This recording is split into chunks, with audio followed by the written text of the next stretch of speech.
जौनपुर में पकड़ी गई ईवीएम चोरी। क्या चुनाव में हो रही थी धांधली? डीसीएम में भरा ईवीएम क्या थी मंशा? आरोप लगाकर भड़की कांग्रेस सपा। ईवीएम से भरा मिनी ट्रक स्ट्रांग रूम के बाहर खड़ा था। रात का अंधेरा था और सरकारी कर्मचारी। आरोप लगता है कि ईवीएम से छेड़छाड़ की प्लानिंग थी। किसी ने खबर ये इलाके में फैला दी तो देखते ही देखते सपाइयों का हुजूम उमड़ पड़ता है। जमकर रात में बवाल होता है। पुलिस की दर्जनों टीमें आती हैं। प्रशासन के आला अधिकारी भी पहुंचते हैं। लोग मानने को तैयार होते नहीं हैं। कहा जाता है कि ईवीएम में गड़बड़ी के लिए प्लानिंग है। सपा के नेता जिद पर आ जाते हैं। इसको लेकर बाद में खुलासा होता है, लेकिन यूपी कांग्रेस के सोशल मीडिया हैंडल से ट्वीट किया जाता है कि लोकतंत्र की हत्या करने की कोशिश करते फिर पकड़ी गई बीजेपी। 25 मई 2024 को जौनपुर में बीजेपी ने मतदान को प्रभावित करने का हर दुष्चक्र रखा।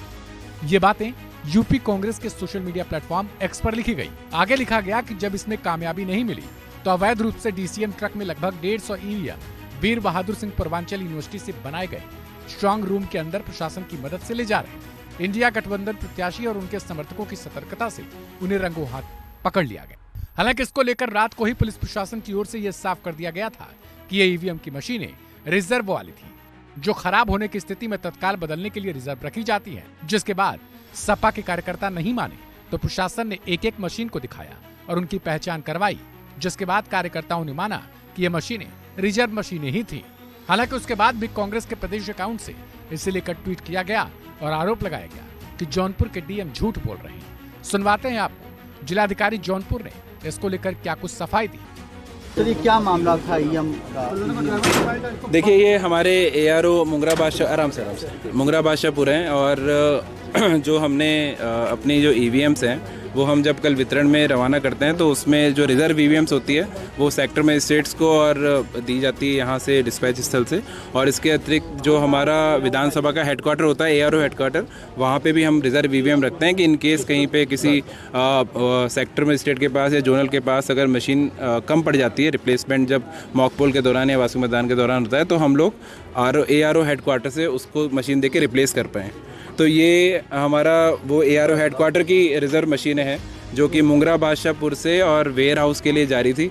चूँकि यहाँ पे बाहर जाम था, इसलिए जो यहाँ के नायब तहसीलदार, जो इसके तहसीलदार थे प्रभारी, उन्होंने यहाँ के नायब से बात किया और वो इसको जाम के कारण यहाँ गलती से अंदर लाके उन्होंने खड़ा कर दिया। इसको लेके हमारे जो समाजवादी पार्टी के जो प्रत्याशी थे और उनके जो यहाँ पे लोग थे, तो उन्होंने उसको लेके ऑब्जेक्शन किया था कि सब ये यहाँ पे कैसे आ गई, और उसको लेके उन्होंने स्थिति स्पष्ट करने के लिए कहा था।